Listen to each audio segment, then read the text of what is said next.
Mimpi Mak.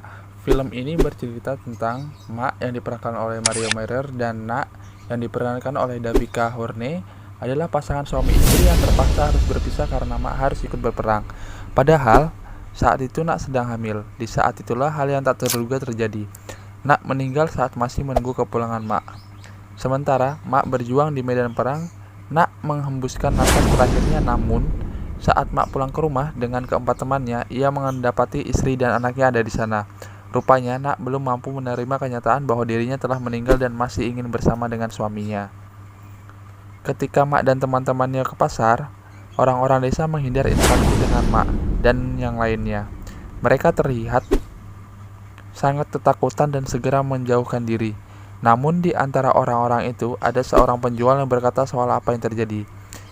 Ini dikarenakan penjual tersebut sedang dalam keadaan mabuk. Penjual itu bilang, jika Mak ingin tahu yang sebenarnya maka harus melihat Nak dari tengah-tengah kedua kakinya. Dengan begitu Mak akan tahu kalau istrinya adalah hantu. Tapi perkataan penjual itu belum sempat selesai karena ia dihentikan oleh putranya yang menyegah dan meminta maaf atas perkataan sembarangan ibunya. Ia bilang ini terjadi karena ibunya sedang dalam keadaan mabuk.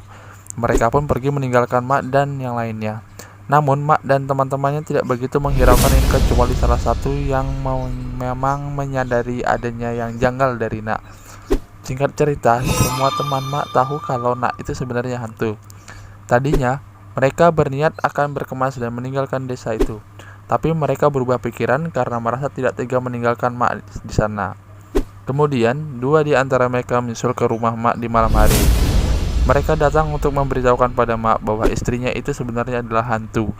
Sedangkan dua yang lainnya dikejutkan oleh kabar kematian penjual yang membocorkan soal identitas Nak yang sebenarnya. Mereka pun langsung menyusul dua orang yang akan memberitahu soal identitas Nak tadi. Khawatir akan kemungkinan hal buruk terjadi pada kedua temannya yang menyusul ke rumah Mak. Mereka berdua hampir saja memberitahu Mak soal Nak. Namun terpotong karena mereka disusul oleh dua orang yang tahu soal kematian penjual tadi. Mereka tahu berbisik pada dua orang yang belum tahu soal kematian penjual itu.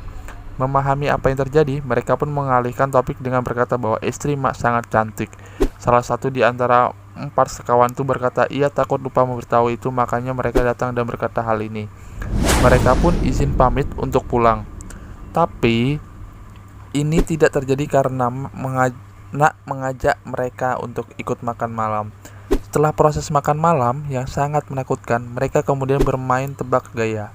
Hal konyol besar terjadi saat itu. Salah satu kalimat yang harus diperagakan adalah hantu pakai kaos. Dan bodohnya, mereka terlalu larut akan kesenangan hingga lupa soal sisi mencekam yang sebenarnya sedang mereka hadapi. Orang-orang memperagakan gaya menunjuk Nak yang singkat cerita tertebaklah apa maksudnya. Mereka dengan sangat bahagia dan antusias mengatakan kalau kalimat yang harus tebak adalah hantu pakai kaos.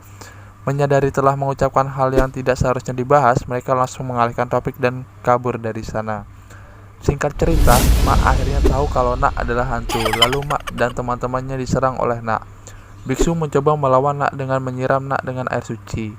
Hanya saja, air suci tersebut tumpah karena meronta-ronta agar tidak menyakiti Nak. Biksu mencoba tenang dan meminta salah satu di antara mereka memberikan beras suci. Namun dengan bersahajanya orang yang memegang beras suci itu tengah-tengah memberikan beras suci tersebut pada burung-burung. Lalu damai ia berkata, "Hei, lihat ini burung. Burungnya tidak takut dengan orang." Mereka pun ketawa. Kemudian teman-temannya marah karena beras itu habis dimakan burung.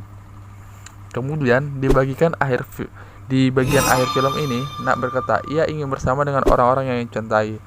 Lalu teman Mak berkata bahwa itu adalah sebuah keegoisan. Kemudian Nak berniat membunuh Mak agar mereka bisa kembali bersama.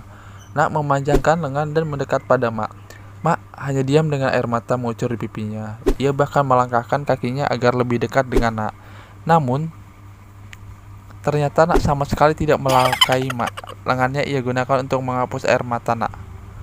Nak ikut menangis dan meminta maaf atas tidaknya selama ini. Ia meminta maaf atas kebohongan yang selama ini ia buat.